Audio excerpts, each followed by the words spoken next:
கரூர் தொகுதியின் எம்பியை விரட்டியடித்த ஊர் மக்கள் நிர்வாகிகள் எதற்காக, என்ன காரணம் என்பதை பற்றி இந்த வீடியோவில் முழுமையாக பார்ப்பதற்கு முன்பாக நமது சேனலுக்கு மறக்காம ஒரு சப்ஸ்கிரைப் மட்டும் பண்ணிருங்க. கரூர் தொகுதியில் மீண்டும் போட்டியிடும் வாய்ப்பை எம்பி ஜோதிமணிக்கு தரக்கூடாது என்று வலியுறுத்தி அக்கட்சி நிர்வாகிகளும் கரூர் தொகுதி மக்களும் தற்பொழுது போராட்டம் நடத்தி வருகிறார்கள். எங்களது தொகுதியில் 5 ஆண்டுகளில் இதுவரை எந்த ஒரு திட்டங்களும் சரியாக நிறைவேற்றப்படவில்லை என்றும் மீண்டும் திராவிட முன்னேற்றக் கழகத்தின் கூட்டணியாக இருக்கின்ற காங்கிரசுக்கு தற்பொழுது குறிப்பாக ஜோதிமணிக்கு வாய்ப்பு கொடுக்கக்கூடாது என்று அப்பகுதி மக்கள் போஸ்டர் அடித்தும் உருவ பொம்மைகளை எரித்தும் தற்பொழுது போராட்டத்தில் களம் இறங்கியுள்ளன.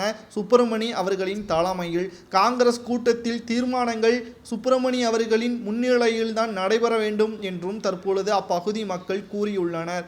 ஏற்கனவே ஜோதிமணிக்கும் செந்தில் பாலாஜிக்கும் இடையேயான உறவின் காரணமாக மீண்டும் செந்தில் பாலாஜி அவர்களின் மூலமாக ஜோதிமணிக்கு மீண்டும் வாய்ப்பு கொடுக்கப்பட்டால் நிச்சயமாக அப்பகுதி மக்கள் யாரும் திமுகவிற்கோ அல்லது காங்கிரசுக்கோ ஓட்டு போட முடியாது என்றும், மீறி அப்படி வேட்பாளராக நிறுத்தப்பட்டால் தோல்விதான் காங்கிரஸ் தழுவும் என்றும் அப்பகுதி மக்கள் மட்டுமல்ல காங்கிரஸ் நிர்வாகிகளும் கூறியுள்ளனர். இதன் காரணமாக கடும் எதிர்ப்பின் காரணமாக ஜோதிமணி அவர்கள் தற்பொழுது காங்கிரஸ் தலைமை அலுவலகத்தில் முறையிட்டிருக்கிறார். எப்பகுதியில் உள்ள மக்கள் தூண்டுதலின் பெயரில் தான் போராட்டத்தை நடத்தி வருகிறார்கள் என்றும், எப்பகுதியில் உள்ள அனைத்து திட்டங்களுக்கும் என்னால் தான் நடைபெற்றது என்றும் ஜோதிமணி அவர்கள் விளக்கமும் அளித்துள்ளார். ஆனால் இதனை கேட்காமல் தற்பொழுது தலைமை என்ன முடிவை செய்ய போகிறது என்பதை பொறுத்திருந்தான் பார்க்கலாம். நிச்சயமாக நாம் கூறலாம், இது காங்கிரஸ் வேட்பாளராக இருந்தால் மட்டும் போதாது, திமுகவில் இருக்கக்கூடிய எம்பிக்களும் இதைத்தான் செய்கிறார்கள். ஒட்டுமொத்த தமிழகத்தில் இருக்கக்கூடிய மக்கள் அப்பகுதியில் திமுகவின் வேட்பாளர்களை எதிர்த்து போராட்டங்கள் நடத்தினால் மட்டும்தான்